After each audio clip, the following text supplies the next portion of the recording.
Good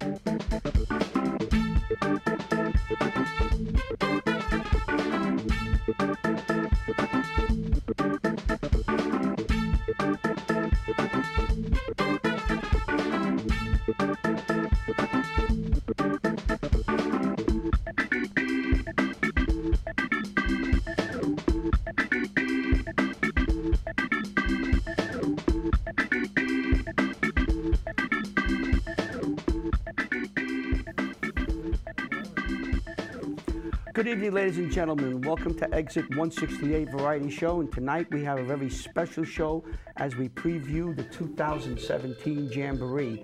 Joining me tonight, co-hosting, taking John Francola's place, is a name familiar to everyone in high school sports, especially basketball, is Greg Matura.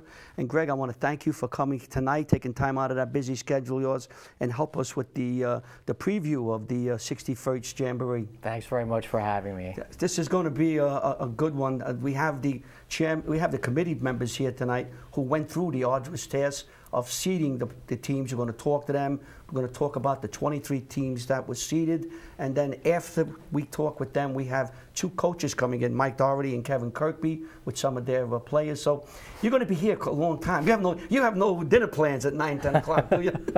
Yes, I do. Well, you're going to miss them. Let me introduce the committee members, no strangers to all. We'll start with the co-chairman, Ed Crowmer. Next to him, Paul Pugliese and Leon Steinberg. Gentlemen, I want to thank you so very much for taking time coming up. And for everybody at WCTV, I want to thank you for honoring us to come here and do this preview show. It's something we look forward to every year. And coming up makes us very proud to do it. So we had, how many teams, Paul, apply for the tournament this year? We had 32 teams apply, which is maybe one of the most that we ever had. And this is the 61st tournament, started back in 1951. And we had 14 teams, 14 of the 32 were from the NJIC, the smaller conference, and obviously the rest from the Big North. Yeah, I read your article today, and I was taken by it the way he quoted you, and I'm paraphrasing that. When you put this all together, there's a lot of criteria going through it. There's your eye contact.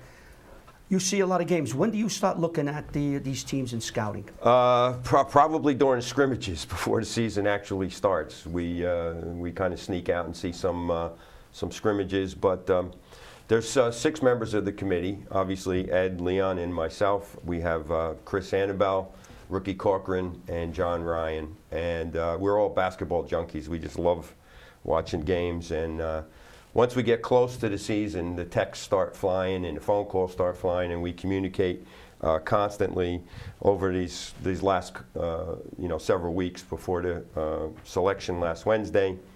And we're out seeing, we figured 120 games or more. Try to see everybody in the county. There's 56 boys teams in the county.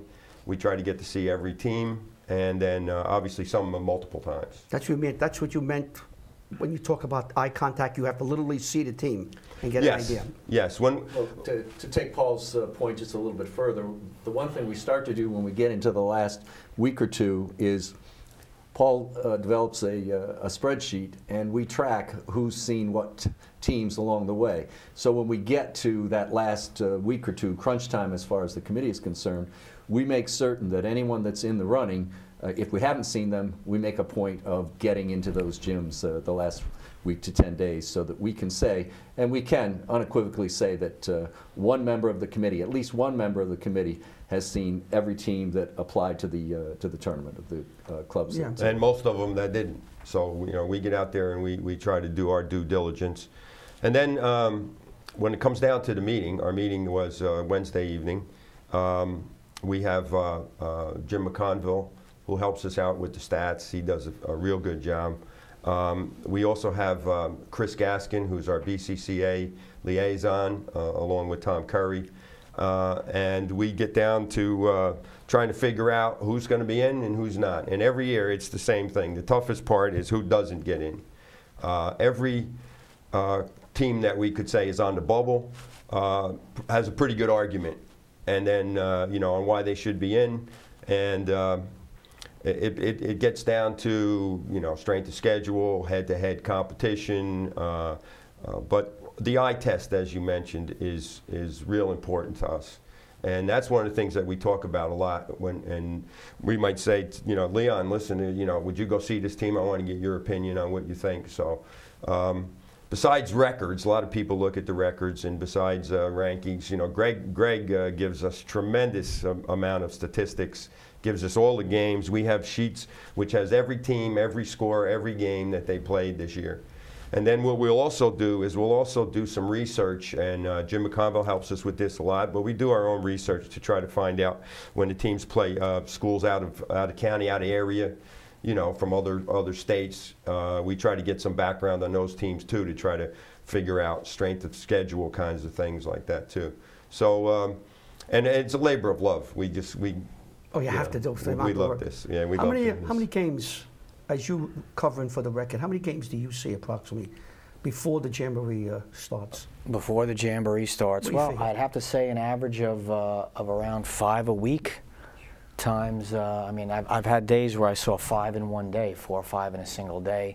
I haven't really thought about it in that respect, but I guess that would put me in the 40 to 50 range.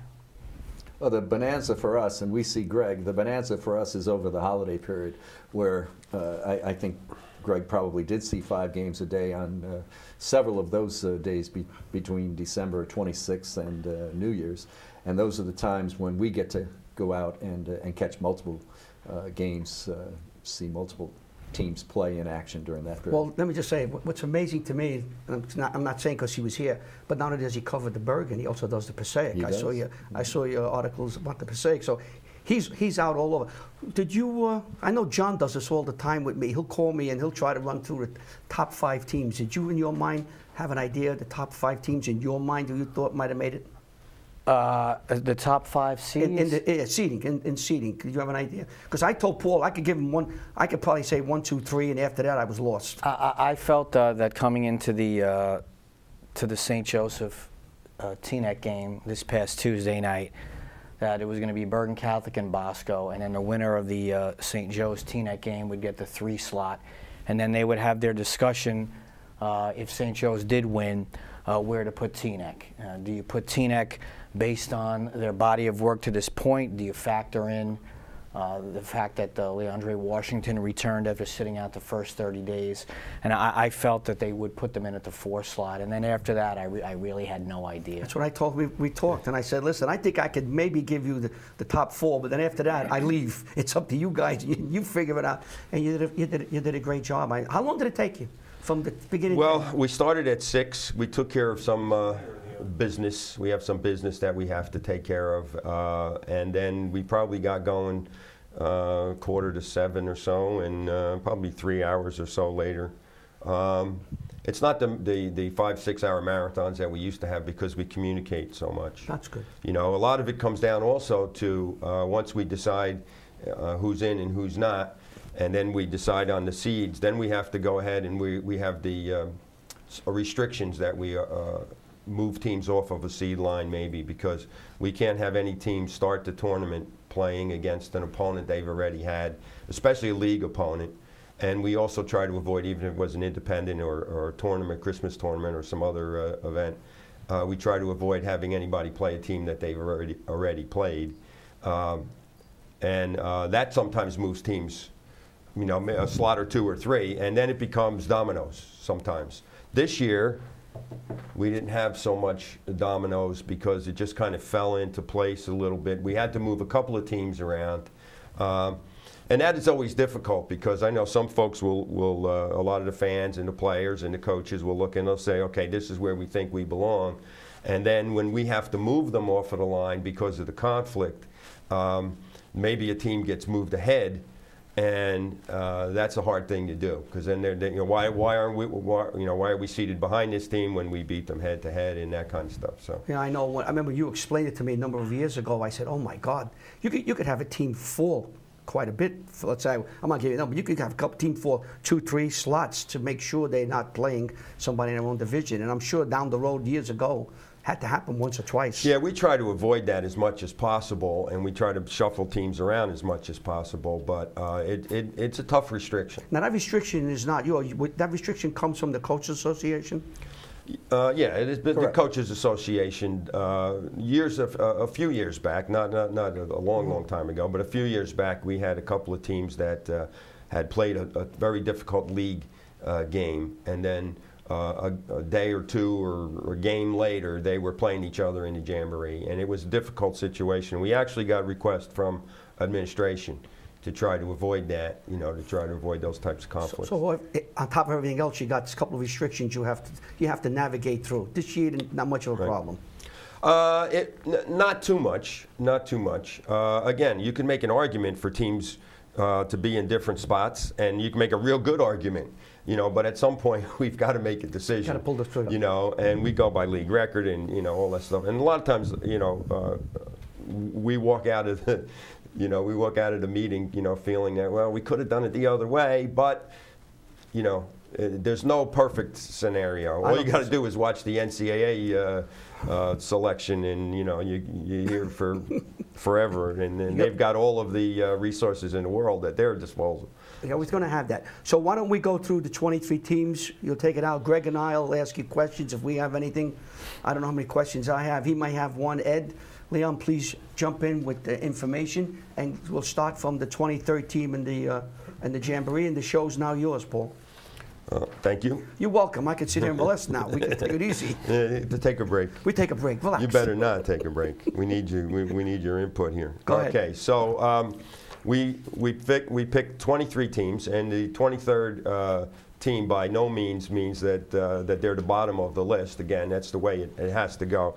And number 23 is the Emerson Cavos, coached by John Ziemba, who, since he's been over to Emerson, has done a great job. Emerson hasn't been in the tournament in a long time. Do you know off the top of your head? 30 years, 1987. 30 years since Emerson has been there, and John does a great job. They are in the NJIC Patriot Division.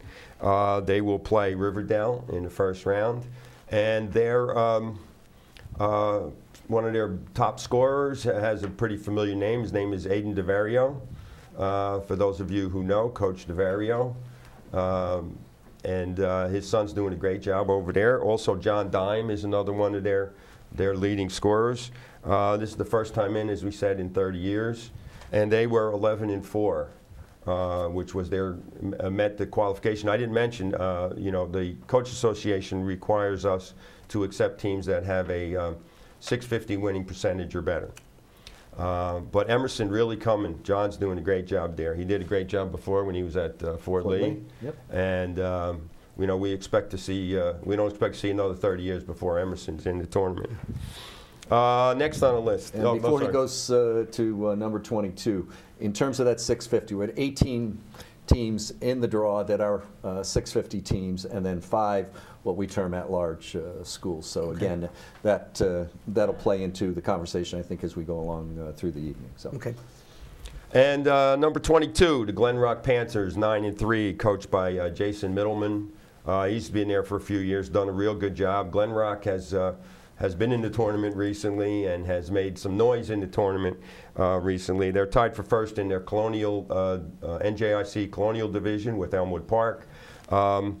They've got wins over Manchester and a very good Hawthorne team. Hawthorne is really come on, and their leading scorer is John Frisora, who's a 6'3" senior, and they will open up with Ramapo.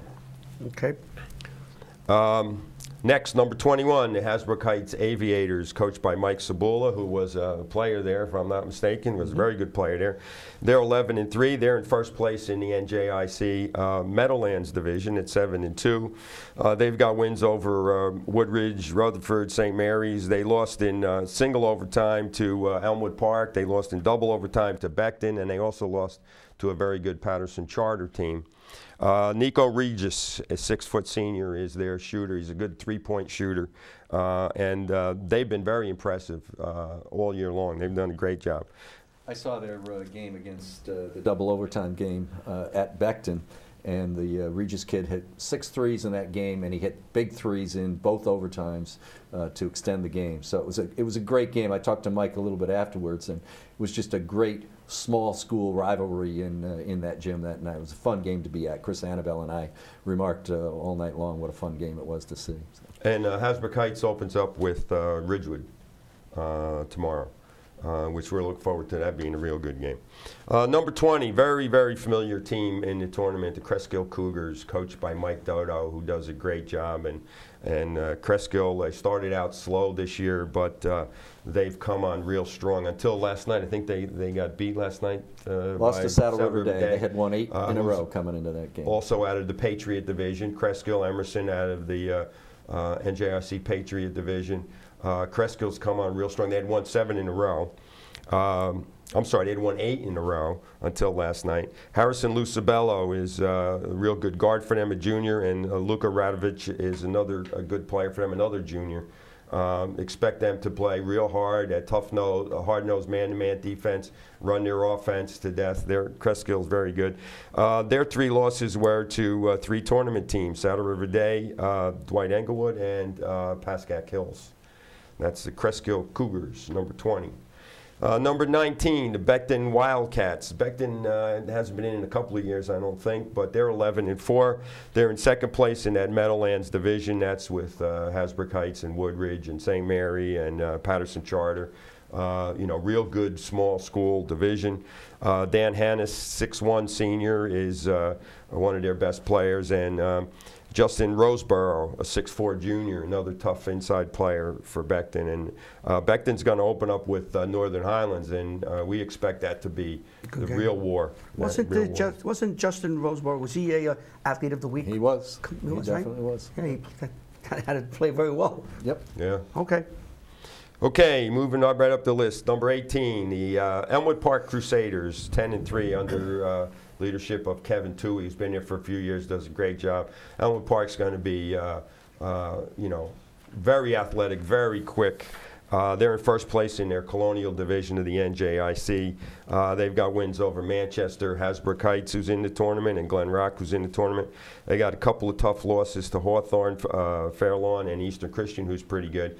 But Elmwood Park, Kevin Perez, Katie and Dennis, Justin Lopez, Eugene Figueroa, they've got players that just run and they press and they get in your face, and they're very, very quick. And if you're not careful, you could be down a whole bunch of points in no time playing against the Crusaders at Elmwood Park. And Elmwood Park opens up with Tenafly at Bergen Field tomorrow, which should be another really good game. Number 17, Saddle River Day. First year at Saddle River Day, I think. Anthony Gallo? No, second year. Second year. Leon, you got the inside scoop on the number 1 team in the NJIC Patriot Division. They're undefeated. They're 12-2. Why don't you talk a little bit about them, since you know a little bit more about them than I do? They're well coached. They're very organized. They've got some size. Lewis Miles, 6'4" senior. 6'4" on the perimeter, good player, and Gibbs inside gives them a lot of strong presence around the backboard. Tough matchup for anybody. They've got size, they're a quick team, and they're well coached. 2 nice wins over Cresskill during the course of that 9-0 league or conference record. Yep. Yeah, the NJIC Patriot Division is a real tough small school division. There's a bunch of good schools in there. I mean, Pagoda's in there, and they're always tough. And Saddle River Day and Emerson, you get some real good teams in that small school division. If the teams are not on their game, these teams can knock them off. Oh, absolutely. There's knock no them question. right off, right? No question. And that again comes down to the eye test. When we see them, they can play. These guys can play. Maybe they don't have the depth of some of the other schools, but they've got guys who could play. And they're going to open up in the 16-17 game with Bergen Tech. And Bergen Tech at the 16th spot hasn't been in a while. Greg? Do you know how long? I believe it's since 1995. See, yes, So it's like this. 22 years for Bergen Tech. Bergen Tech plays, and their coach is Michael Mangili. He is got these guys playing real good. They're a very, very strong backcourt. They play in the Big North Liberty Division. In the Big North Liberty Division, they're the only Bergen County school in that division, I believe. Right. And that's division with Eastside Kennedy, Passaic County Tech. That's a real tough division. And Bergen Tech is 8-5. And their losses are, essentially their losses are to Kennedy and Eastside and Passaic Tech, who are, big schools. It's obviously Bergen Tech's a Group 4 also. But we really like their backcourt. Their backcourt is Andrew Yoon, is that right? And Stephen Lay. And they can score. And they can score, and they can score different ways. And they're going to be a handful for SRD tomorrow, but for anybody else who plays them also. And again, now this is the second team, along with Emerson, that hasn't been in quite a few years, and we're really anxious to see how they do. Number 15, the Tenafly Tigers, 10-4, Big North National Division, coached extremely well by Jeff Kohler.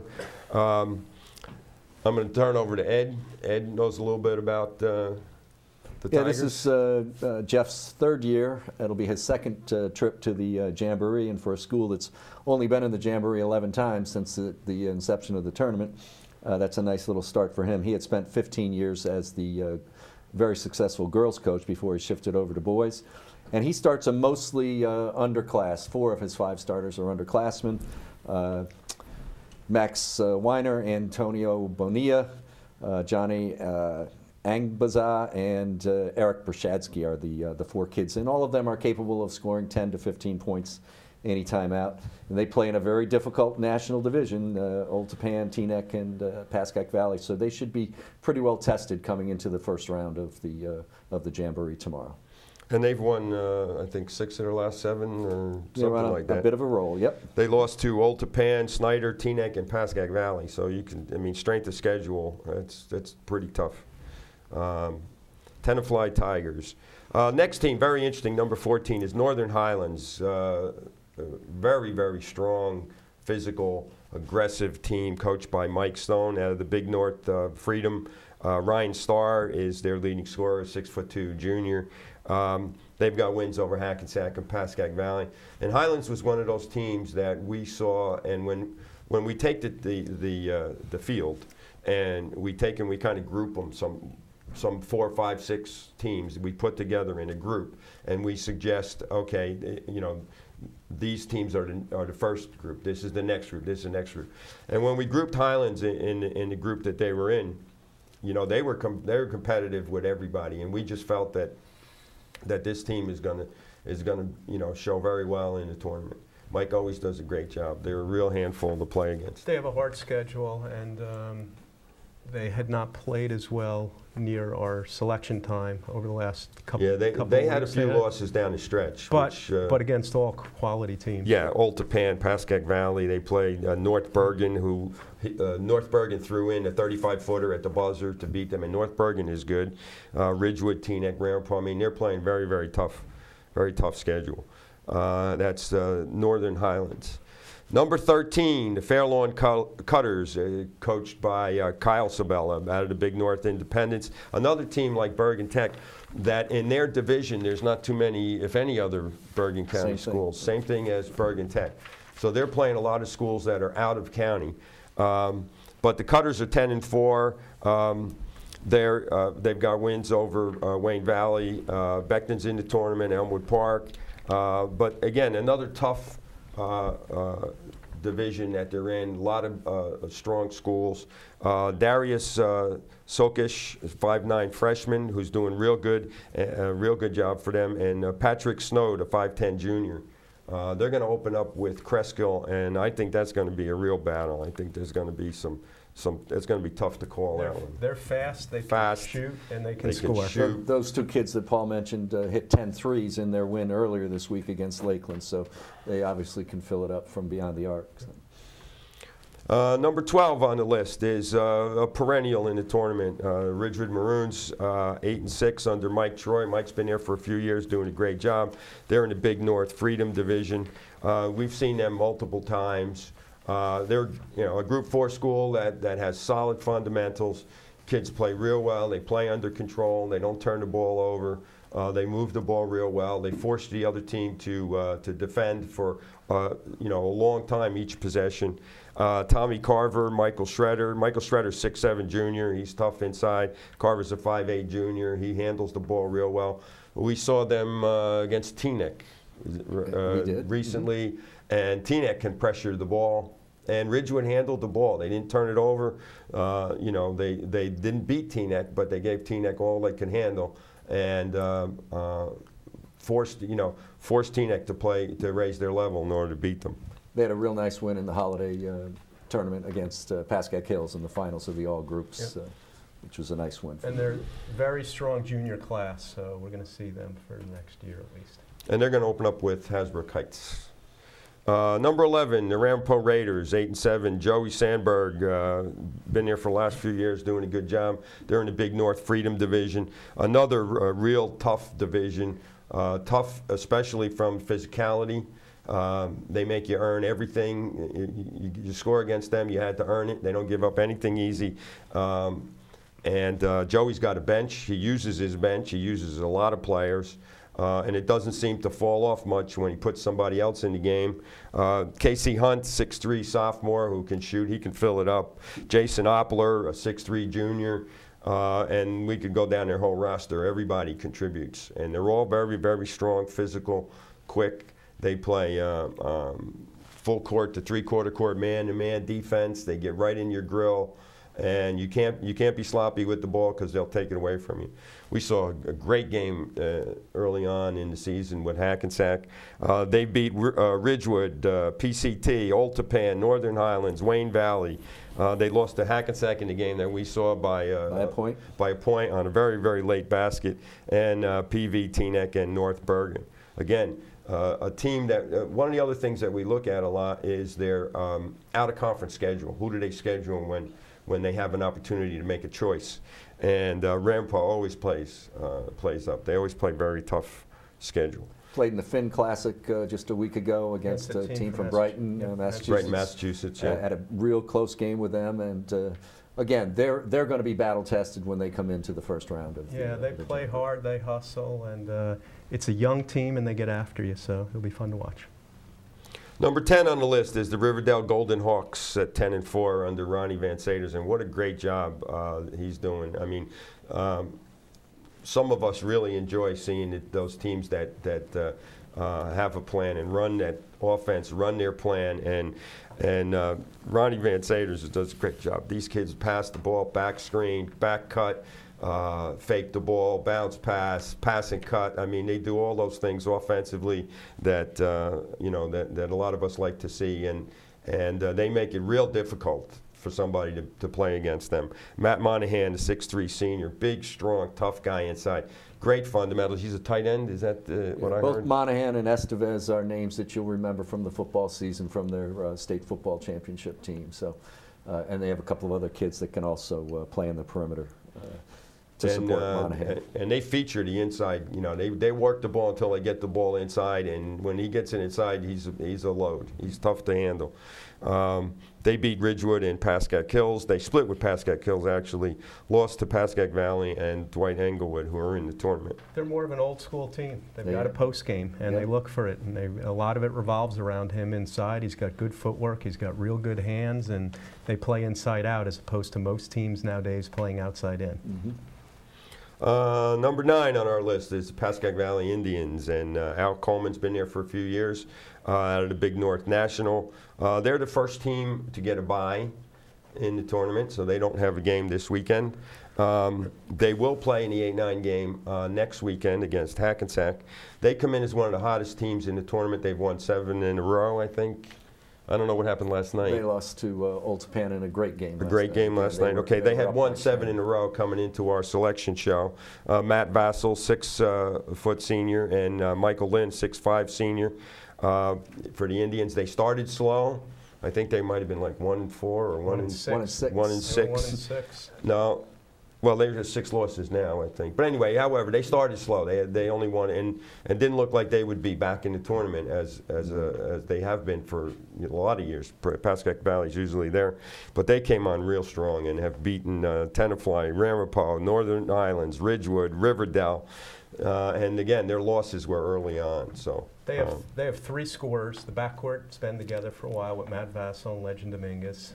Real strong backcourt. They can score, they shoot the 3, they're fun to watch. Almost as good as they were back in the 70s when Leon Steinberg was their star. Who was that again? That was a Stone Age, Paul. Yeah, well, they had laces on the basketball back then. Yes. Okay, number 8, the Hackensack Comets, obviously a traditional Jamboree team at 10-5. Aaron Taylor doing a wonderful job there for many years. Love the way they play. They move the ball real quick. They run. They push the tempo, and he's got some players too. He's got some players, and their best player, I guess, is Atiba Taylor. Top players in the county. No Sound question. familiar? 6'4" junior, he does it. Does it all. Does it all. Both sides of the ball. Can score various different ways. We saw them again. We saw them play Ramapo, and they beat Ramapo. One of their bench players came off, made a great play at the end of the game to beat Ramapo. They also beat Ridgewood. They beat Union Catholic. Their losses include Northern Highlands, Gil St. Bernard, who's very good, Kennedy, who's very good, and Don Bosco, who's obviously very good also. And St. Joe's. And St. Joe's. St. Joe's is pretty good too. Yeah, They're okay. You better say nice thing. They're right in back of me. I know. They have to go through me to get you. They're staring me down over there. They got to go through me to get you. Yeah, I can't wait to get to them. I got to try to think of nice things to say in the next 5 minutes. Okay, number 7, Altapan Golden Knights, 11-3. Craig Ferraro, great young coach, has got them moving in the right direction.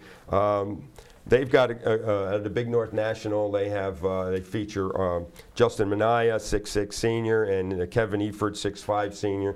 These guys are good. Minaya especially can handle. He can go inside. He can shoot the ball outside. So he's a tough threat and poses a difficult situation for any opponent because he's a big guy. So but he can stay outside. He can play outside. He can go inside. So it's hard to match up with him.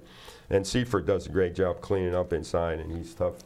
One of the nice things about Justin is that he also will play the best offensive player. When they played Teaneck and beat Teaneck, he was on Jaquay James, and last week when they were playing Pascack Hills, he played Gilliman most of the game. So he's one of their bigger kids, obviously, one of the bigger kids in the counties, but he's able to defend as well. He's one of the most versatile players in the county, I believe. and they have a very big front line that can rebound the ball, so they're going to be a tough out for anybody. And as Paul mentioned, Kevin Eifert does a nice job in the middle.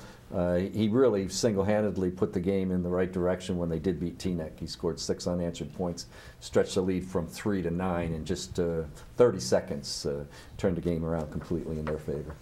They've got wins over Pascack Valley, Tenafly, Teaneck, Northern Highlands. Their 3 losses are to Ramapo, Bergen Catholic, and just the other night we saw them in a good game lose to Pascack Hills. Who's our next team on the list is Pascack Hills, number 6, the Cowboys, 10-2. Longtime coach Kevin Kirkby, and give a shout out to his assistant Mike O'Brien, who is one of the great minds in Bergen County basketball. Mike was even coached back when I was at Bergen Catholic. And they do a great job every year. Their system, Kevin's system, is a fabulous system. He's got variations in his offense that are very difficult to defend. They move the ball real well. They play great defense. They don't make a lot of mistakes. You're usually going to be have to be on your A game to stay with them or beat them. Michael Murphy, 6'2" senior.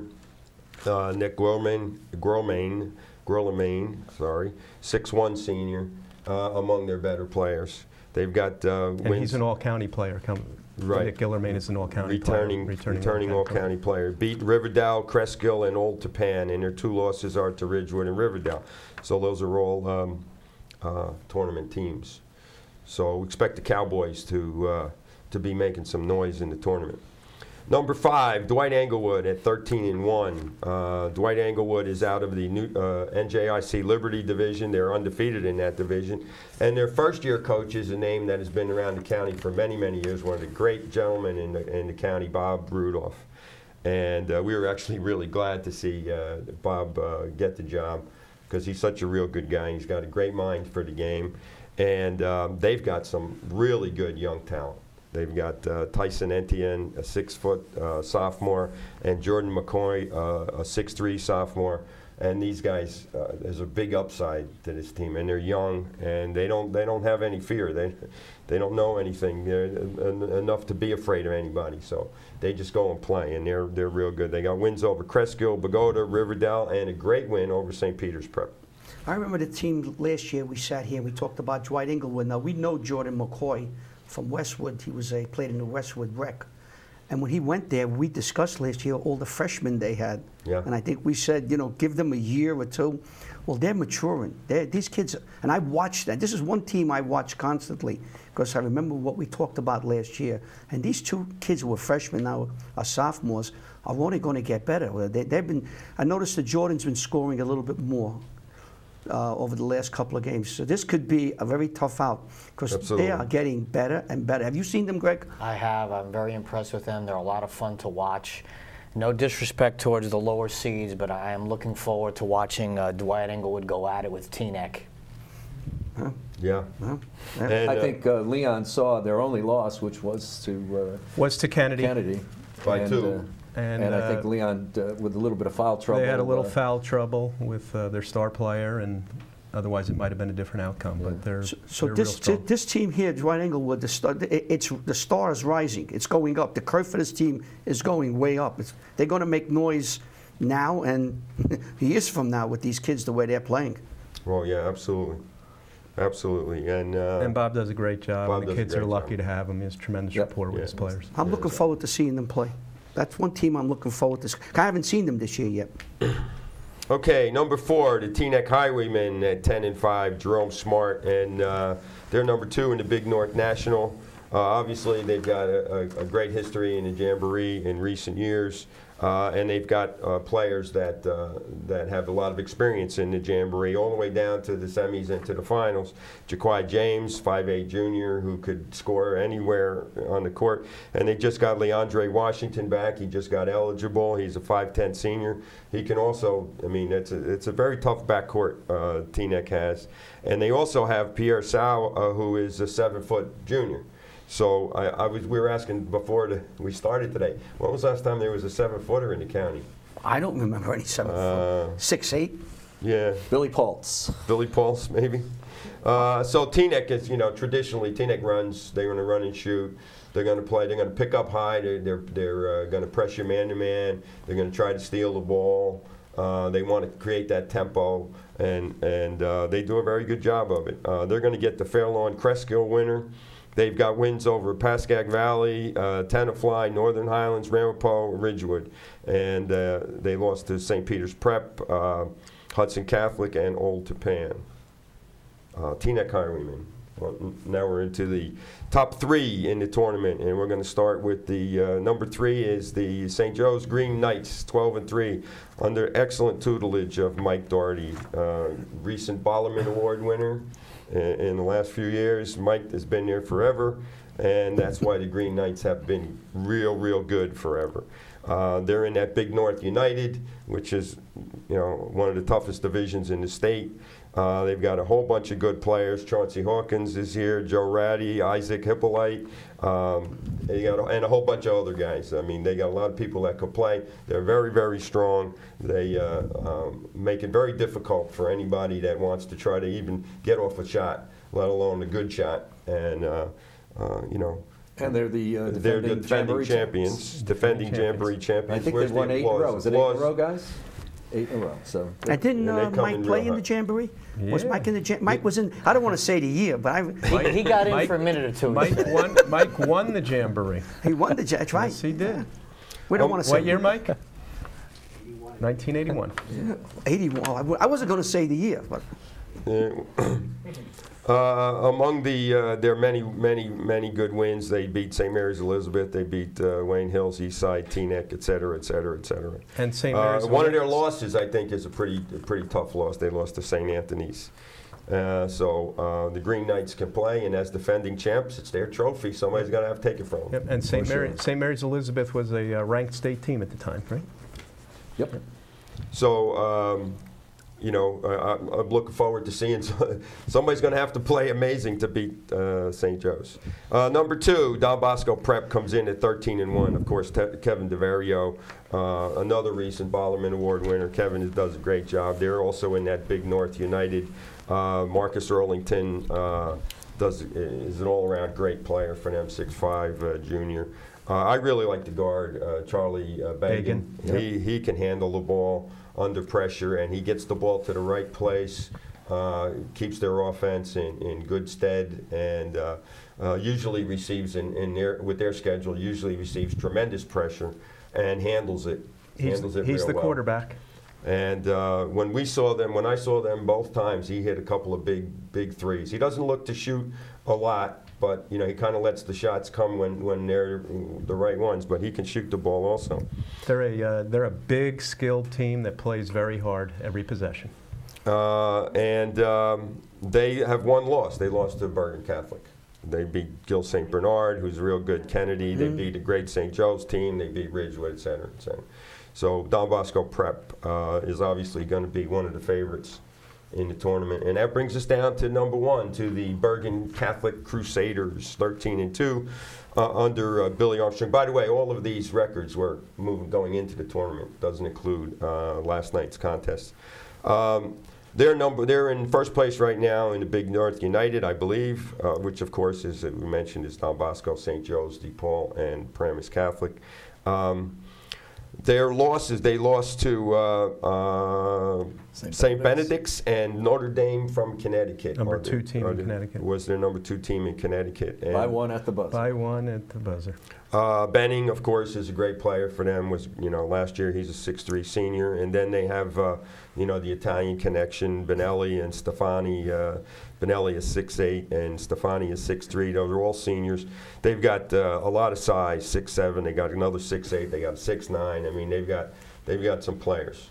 Bergen Catholic's going to be a tough out. It's going to be hard. Anybody beats them's going to earn it. One of their starters is a freshman by the name of Matt Zona, who happens to be the grandson of the former athletic director at Bergen Catholic, who is a name that most of you remember, Angela Hickey. And he's not your typical freshman. Yeah, we saw him. Very poised. Yeah. Well, we went through the 23, and Greg, you could jump anytime you want. We made an argument for the first 4, but what you said here, and the 3 of you said here, from 5 to 23, there's going to be some good teams playing. There are going to be some great matchups starting tomorrow and then moving on next week to the round of 16. There could be some really great historic games, the way you put it out to me.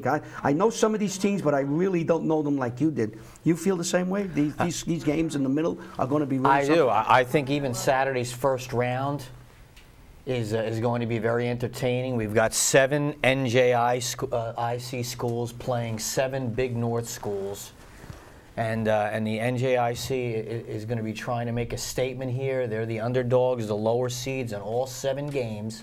They've started their own tournament this year, separately. And so everyone is going to be watching to see how well those 7 NJIC schools do. Will they get swept 0 for 7, or will they win 1 or 2 or 3 games? Every win that one of those schools from that small school conference gets is a huge victory. I was listening to it. I'm saying, my God, this is a chance where you got these middle schools here that are really going to be playing. So, oh yeah, I see that. Are going to play very difficult. Okay, they're telling me for tomorrow. This is the games for tomorrow, the 28th. And Paul, you want to go through the times and the. Well, Bergen Catholic, thanks to Jack McGovern for hosting these several years that they've done a real nice job for us hosting. 11 o'clock, we have Ridgewood versus Hasbrook Heights. 12:45, Northern Highlands versus Beckton, and 2:30 is Riverdale versus Emerson. The second site that we use tomorrow, Bergen Field, thanks to Tom Curry, as I mentioned earlier on, Tom Curry helping us out there. And at noon we have Bergen Tech and Saddle River Day. That's the 16-17 game. And then at 1:45, this is an eye test for me, 1:45, Tenafly in Elmwood Park. I hope my eye doctor is appreciating me trying to read this monitor. Tenafly, Elmwood Park, we talked about that being a great game. And for the first time in some years, we are being allowed to go play at Indian Hills, thanks to the athletic director and the principal there, and Lorenzo Barada and Joe Collins. Joe Collins, the principal. Joe Collins is an old-time Bergen Count basketball guy who does a great job as the principal up at Indian Hills. And the 1 o'clock game there is going to be Ramapo Glen Rock, and the 2:45 game is going to be Fairlawn Cresco. That's it. Now we move. I think we also have another slide. Slide 4. This will be the round of 16. We'll just go through them very quickly to give an idea of who's playing. See, now I'm pushing them. They were pushing me.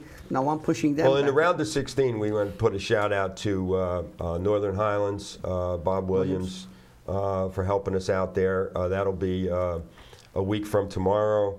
And Dwight Englewood is going to get the winner of Ridgewood and Hasbrook Heights. And then we're going to have 4 games there, so you guys can see on the monitor who's up. Teaneck versus Fairlawn or Cresco. Then you got 2:30 Pascack Hills versus the winner of Glen Rock. And then 4:15 St. Joe's versus the winner of Northern Highlands and Becton. You're right. We need doctors over here. Binoculars. I just want to add, when we go through those 4 games, both at Northern Highlands and again at Tenafly on Sunday, those games the game times are tentative. One of the things that we do each year is coordinate with the BCWCA so that the girls tournament coincides with our tournament, and we don't want to conflict time-wise and have 2 schools playing in the 2 tournaments at roughly the same time. So the times that you see up there for the round of 16 are tentative tonight. We'll square that away after the weekend when we get together with Mike Weaver of the girls. Yeah, and that's another restriction that we have to look at is making sure we try to avoid conflicts with the girls tournament. Right. And then Sunday on the 5th, and we're going to have this up on our website, and Greg will have it in the on the record.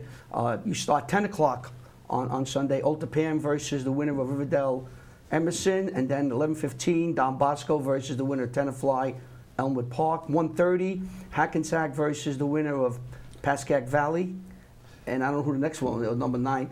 And then 3:15 Bergen Catholic versus the winner of Bergen Tech and Saddle of Paul.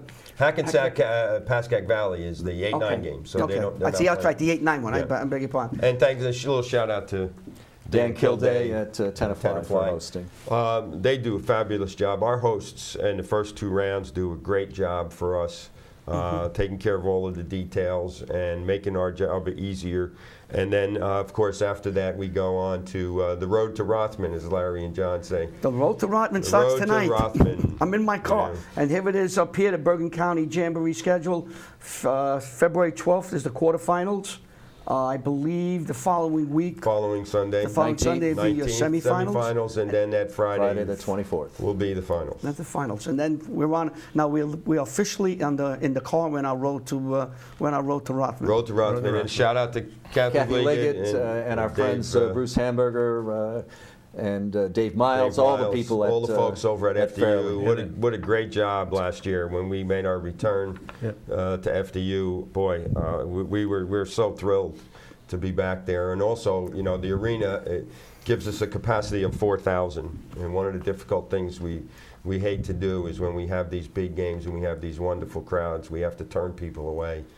And going back to Rothman allows us to avoid that. Well, we want to thank the people at Rothman. Kathy, who's the general manager, who's already given permission for us to leave our equipment there.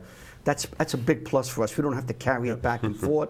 Last year we stored it, and then we went home, and then we dropped it off on the 12th and picked it up on the 23rd, which was great. Well, the big plus for us going back there this year is last year we had to put down a temporary 3-point line each of the 3 weekends that we were there.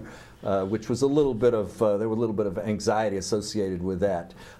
Over the summer, they were kind enough to put down a permanent 3-point line, high school 3-point line. So you know, we're there for good now, and we thank them for making that accommodation. Well, you did a lot of work, fellas. You put a lot of work into it. Now you watch it unfold, and it slowly builds and builds and builds, and the excitement and the games, and before you know it, you're coming down to the end, and we're there at the finals. They say, how we get here?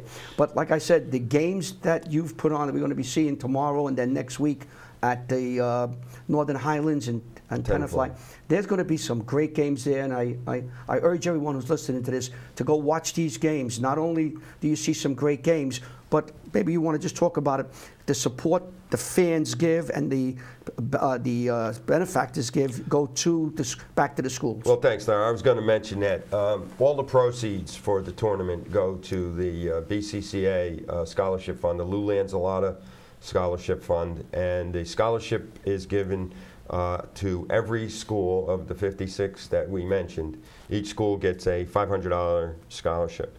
And through fundraising and through their tournaments, the BCCA does a great job for giving the money back to the kids.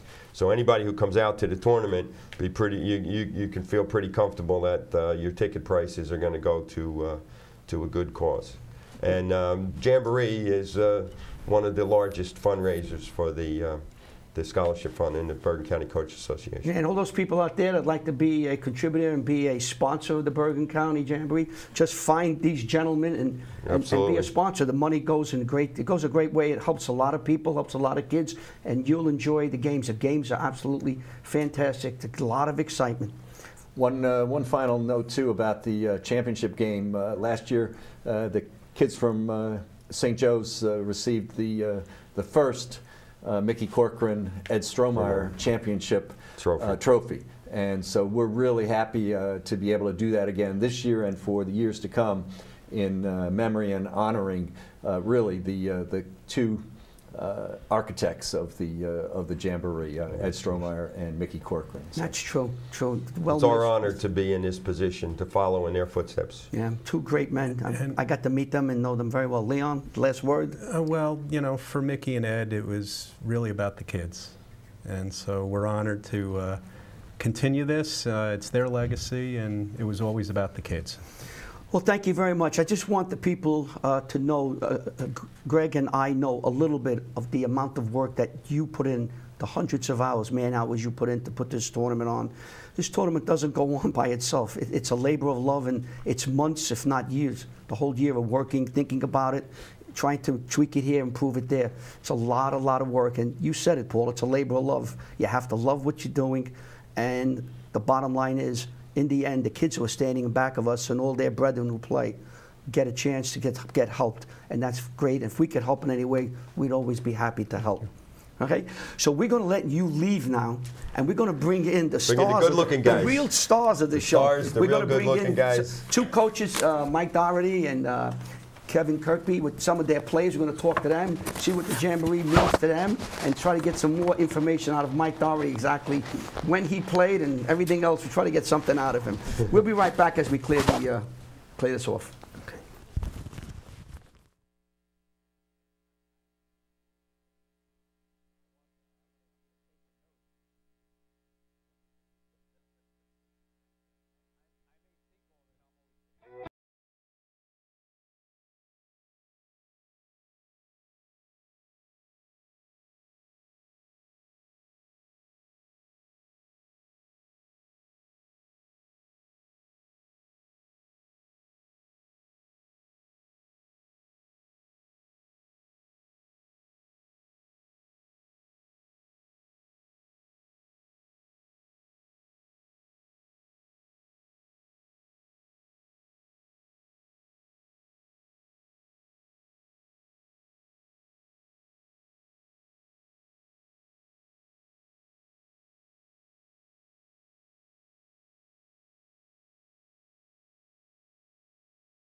Well, we're back. Now we have the second segment of our show. We have the two coaches that we're going to talk today. We're going to have Kevin Kirkby all the way to my right, and next to him is Mike Doherty. And then we're going to talk to the players that they brought here to our show, and Greg Matsura, who's co-hosting the show with me.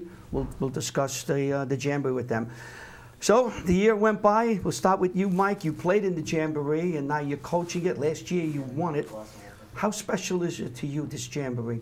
I've always said that anybody that grows up in Bergen County knows the special nature of the Jamboree, you know, and I grew up in Bergen County, and you know that's the goal. I think for every single school in the county, you want to win the Jamboree, and our kids know that, and it's very elusive, and that's why getting to win it last year was extremely special, and it's always you know, as the season goes on, it's always great to be part of it, and dream and hope, you know, that you get it again. Was there a difference between winning it as a player and a coach? Was there any difference there? Or was it the same excitement? I think it's more satisfying as a coach because you feel responsible for every single thing that happens, every decision you make, everything that happens with the players. So I think it's much more satisfying, and I appreciate it more as a coach. Now, Kevin, last year you had one of the more exciting games. I was able to watch it on the internet. We put it on the internet, where you won up in the Northern Highlands on the last shot, and you got into the, I guess you got to the quarters after that. What does the Jamboree mean to you? Well, I never had a chance to win it when I was in high school, but I also played in it as well at Pascagoula Valley. And you know, being a smaller school and a public school, we always have a goal to get into it, and then we always want to try and win in advance as far as we can. And you know, last year we had a great run. We got to the semis. We unfortunately got knocked out by St. Joe's, but you know, it's always great to see how we can do against some of the other bigger schools. And you know, we have held our own recently, and you know, this year they respected us and gave us a 6th seed, which was great. And hopefully we can do something similar this year. We have the winner of Rampo and Glen Rock in the first round, 2 pretty good teams, and hopefully we can see how we do and hold up against them. Yeah, I wish you play a game like you did last year, because you hit that shot in the last second or two. And I asked you, when you came back to the Rothman Center, can you give us another game for television like that? And you said, well, we'll see. But we hope that you have another exciting games and you enjoy yourself. Greg, anything you'd like to say to the coaches or ask them? Well, we have coaches and kids whose teams did extremely well last year. We have the defending champion, and as Kevin pointed out, we have a team that a small school that reached the semifinals last year. So to any coach or player who would like to answer this, how do you feel coming back the following year after you did extremely well? Mike, in your case of Joe's winning it, and again, Kevin in Pascagoula Hill's case of being a small school making it all the way to the semifinals. Does anybody want to take a swing at that? Yeah, I can answer. I try not to feel satisfied about winning last year. I try not to get too high on our team, because obviously we want to go back-to-back and win it again. So the only way we could actually win it again is if we just think we're an ordinary team trying to get to it again and win it again, like we never won it before. Yeah. Have them say their names. Go ahead, Mike. And coming back, the difficulty doing it? Yeah, it's amazing how quickly time goes, that we're here at this point again. Certainly, I think for every team that's in at this point, the goal is to try and win. But it's so far away. It's such a, so many things can happen that, really, as cliche as it sounds, you want to truly take it one game at a time. Let's make sure we take care of business, play the best we can. If we're not going to win, let's make sure we're not looking back and saying, boy, we left something out there, we weren't prepared to go, we took something for granted. That we can look and say that team was just better than us that day. And I think the journey we wound up being successful with last year was one of small steps. We didn't enter the tournament saying, hey, we should win this. We were fortunate enough to get hot at the right time and come out on the right end of some really, really close games. Well, you did. Greg, anything for them? Well, if any of the kids want to answer that question, Nick, how does it feel having been on a team that made it to the semifinals, made it to the Rothman Center, coming back the following year, but with some new kids in the lineup? It's a great feeling making it that far last year. No one really expected us to go that far, and then this year, hopefully we'll take advantage of our first game, get a good win at Rampo or Glen Rock, and then maybe see a possible rematch against who we fell short to last year. Very good. You know what we should do? Let's pass it back to Joe, the microphone. Let's get all their names so we know who they are, and then we go. I know who you are because I've been watching you since you were a sophomore. Give us your name, Joe. My name is Joseph Roddy. And your position? Play small forward. And you're a senior? Yeah. Okay, next. I'm Stephen Foster, shooting guard, and I'm a senior too. Chauncey Hogan. Yeah, no, you need a microphone, Troy. Oh, they gave you one? Yeah. Oh, my God. Big time. He's big time. They gave you Got one, they water gave and you microphone. water, but they treating you better than me. Go ahead. Chauncey Hawkins, the fourth, point guard for St. Joe's. And you have they brought special water for you, right? Yeah, let's Yeah, taste it. taste it. How you like it? That's Poland spring water. How's it taste? We need another one. Terrible. Go ahead. Nick Gilliman, I'm power forward, and I'm a senior. Go ahead. Michael Murphy, I'm small forward for Pascal Gills. I'm a Okay, senior. now we can answer. Greg, I'm sorry to interrupt. Now we know who they are. We got them on TV, and you could ask that question again. Sure. I'd like to also ask the kids how it feels when you get to the Rothman Center, when you're in a tournament where you're playing in front of your home county. How much more pressure, if at all, do you feel in a game like that versus just a regular season game? Well, I'll answer. For us, I just think that we play with a chip on our shoulder, and coming into the Rothman Center, we just know that we have fans, we have a lot of doubters as well, and we just want to prove everybody wrong, and we also want to prove our fans right, that we can actually do something. And then personally for me, it's just I try to push everybody on our team to really just strive for greatness, because with a lot of pressure comes diamonds. And last year, that our journey can attest to that. Let me ask you about Tuesday night's game, because I was there. You almost took the game over, and it was you and Washington and James to a certain extent.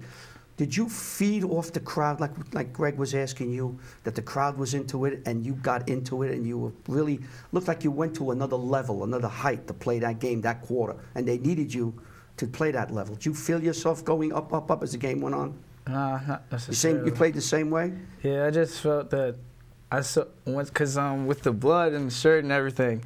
Yeah, I saw that, yeah. Yeah, there was a lot of time, and then a lot of time, whatever, I forgot what I was about to say. But I went in, and then I realized we were only up one, and then Ja hit a step back, and they went up one. And I was like, oh, man, we can't lose against them. And then I came down and pulled up, because I know those guys, so having them text me like, yeah, we beat you, bro.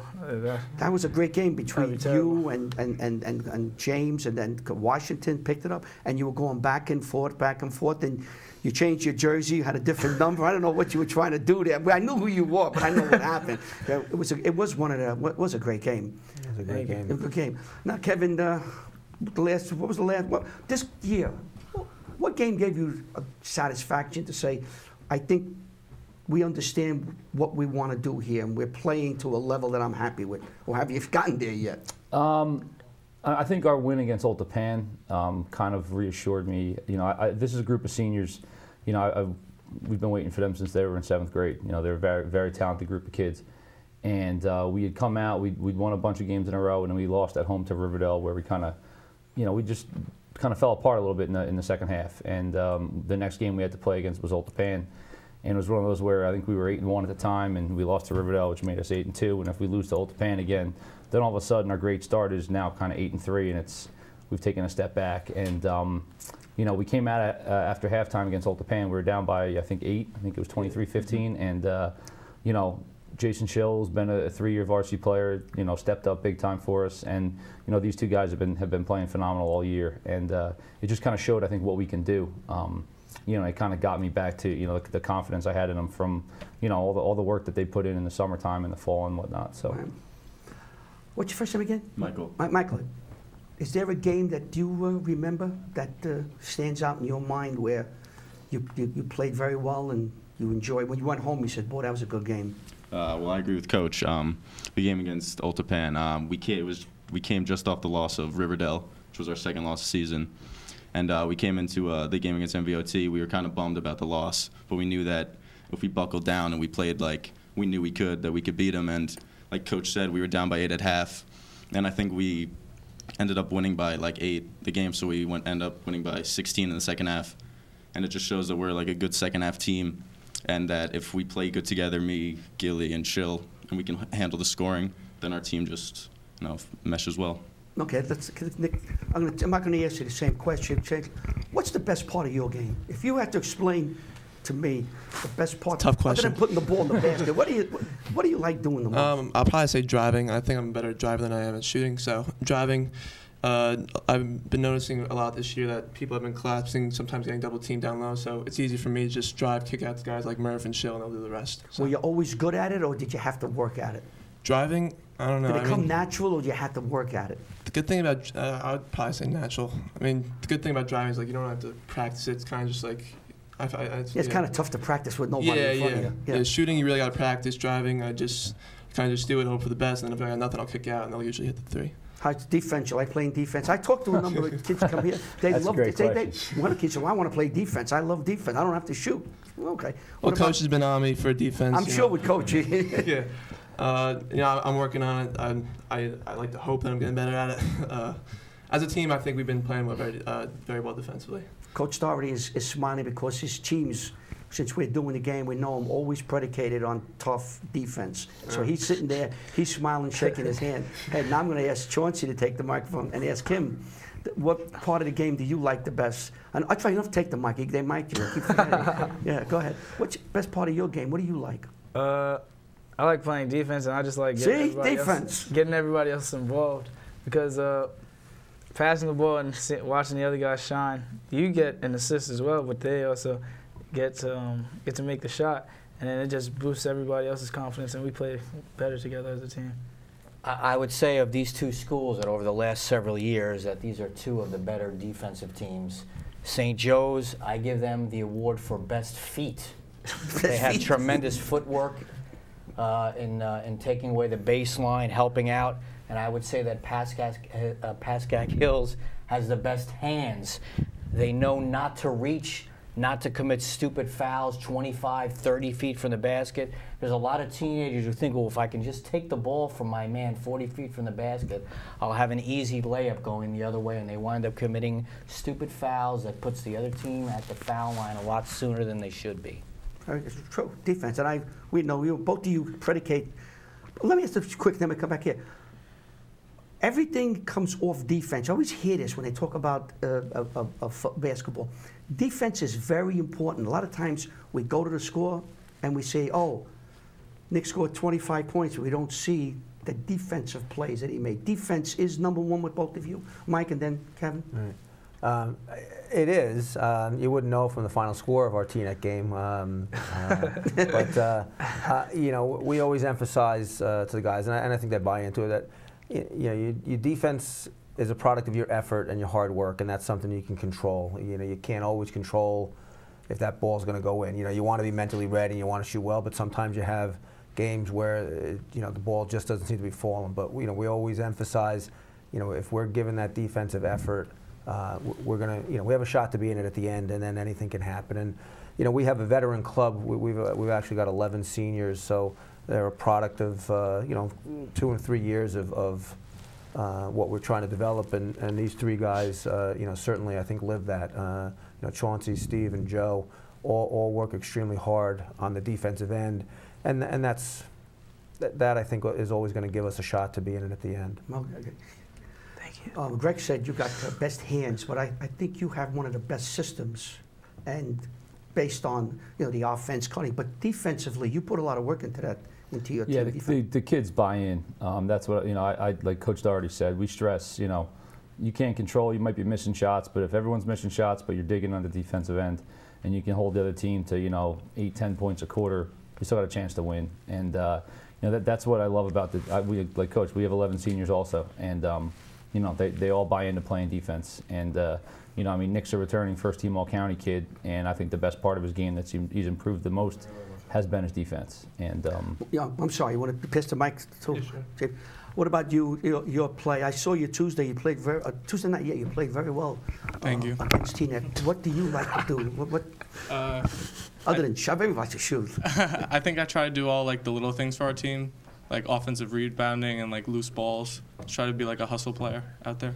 I thought, and correct me because I'm not a coach like you guys, but I thought one of the reasons why you won Tuesday night was your rebounding on the offensive boards. Yeah, am I right? Yeah, I don't have you know, the specific stats, but I definitely thought our kids were focused and we worked hard.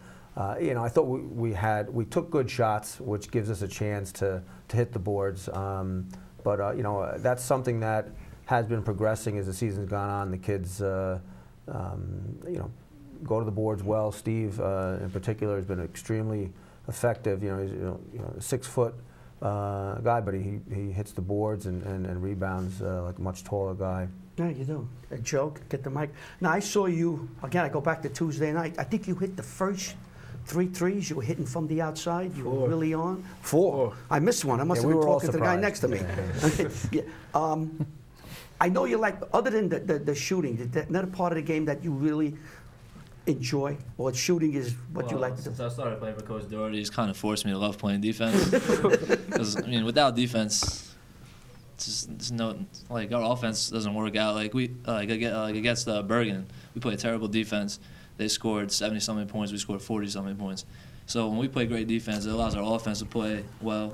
And like as Doherty stressed us, playing defense leads us to close victories and like going far in Jamboree and everything. So yeah, we were at that game, and sometimes let me ask both of you this question. And Greg and I were at the Bergen Catholic game where you lost. We weren't. I know. Yeah. Does it take a couple of games to really get in the flow? Like you play December 22nd, you're playing Bergen's playing you.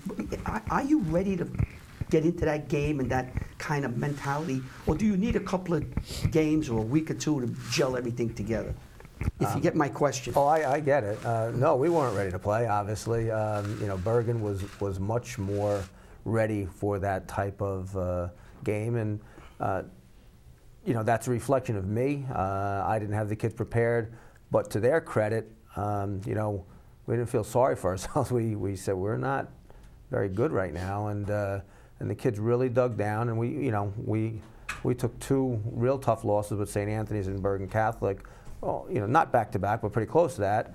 And believe it or not, you know, I think the 3rd loss to Don Bosco, even though it was a loss, the kids knew their effort was a winning effort, and I think we grew from that and took solace in that, said we're moving in the right direction, and we're playing some good basketball now, and these guys have a lot of confidence. Yeah, it's a different team. We were there. It's completely. I saw you Tuesday night. Completely different team. The team plays well. They go to the boards. They shoot. They look for the open man. They play defense. They did very well. How about you? Your team is starting to gel now. Taking up.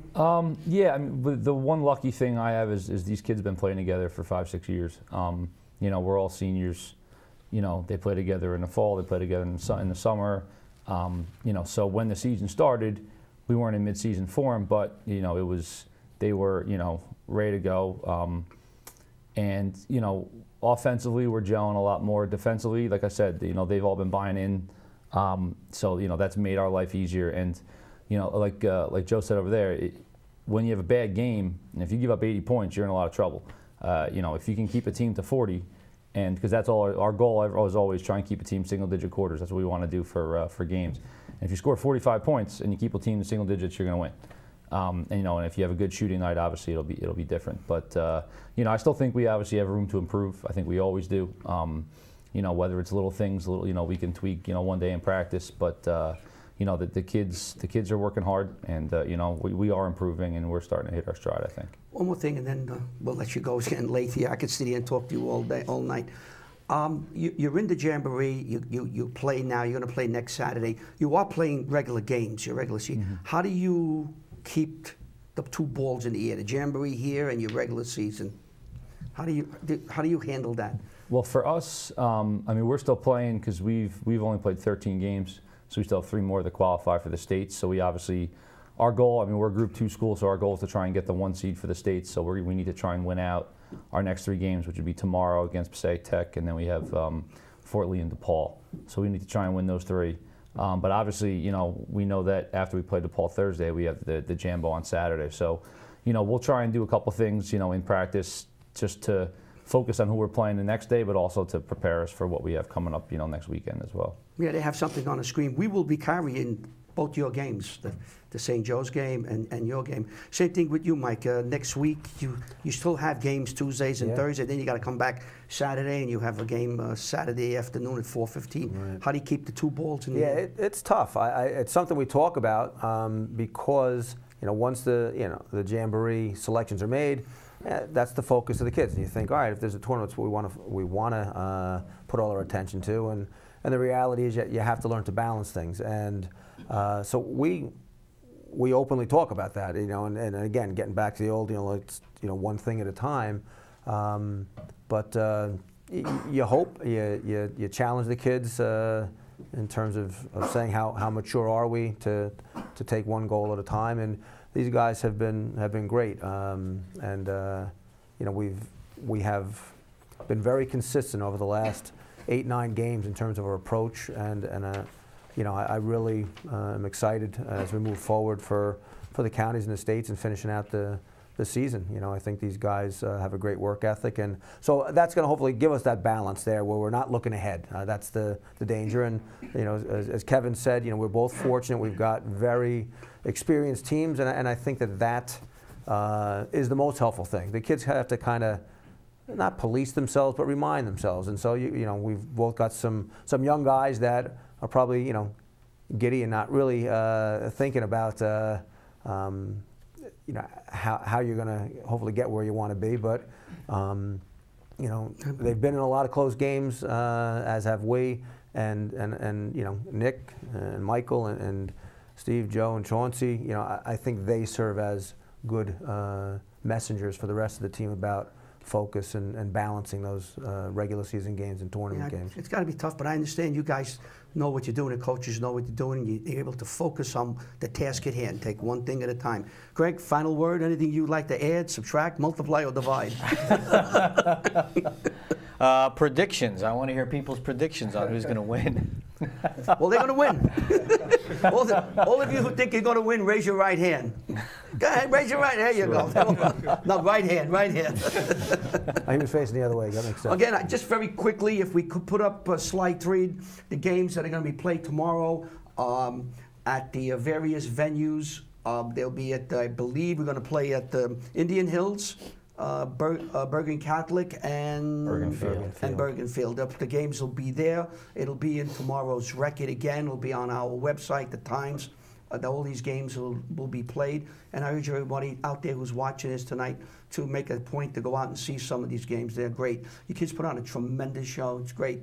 The effort, the intensity that you show, the spirit, it's unbelievable. It's great. We've been doing this a long time, and we marvel at what you are. You are the student athletes that make this whole thing run. You have the last word before I say goodnight. Good night, Gracie. I'm looking forward to another exciting Bergen County Jamboree, and if it's as exciting as it was last year, I think that we'll all be pretty fortunate. I think so. I think we will be the winners of this year's Jamboree. So I want to thank you, Mike Doherty and Kevin, and the student athletes from Pascack Hills and from St. Joe's, and for the Bergen County Jamboree Committee, to Leon, Paul, and Ed. I want to thank you, and a very special thanks to you to come in, to help me, to sit in here, to take John Francola's spot. It's not easy filling in for John, but you surely filled the bill, and I want to thank you taking all the time. I know you're out every night, and you took an extra night to come and help us. We appreciate it. We owe you. My Not pleasure. me, they owe you inside, My okay? pleasure. Thank you very much. Greg Matura, you could read his article in the Bergen Record every day. He covers all the basketball. He does Passaic and Bergen. He's also does golf. I read him in the when he does golf, and he does other sports, and you catch him in football. So he does everything. He's a man of many traits when it comes to high school sport. Thank you very much. So for the entire gang here, my God, everybody's here. It'll take me another 20 minutes to say goodnight. I want to thank the volunteers. We'll be covering The 2017 Jamboree starting next week at Northern Highlands. These two teams here, St. Joe's and Pascack Hills High School, will be playing, and then we'll take you through the Rotman Center right through the finals in the end of February. So for Greg Matura, our coaches, our athletes, the fans here, the people here at WCTV, we say thank you for watching. We hope you enjoy it, and we'll see you on the road to Rotman. Good night, everybody.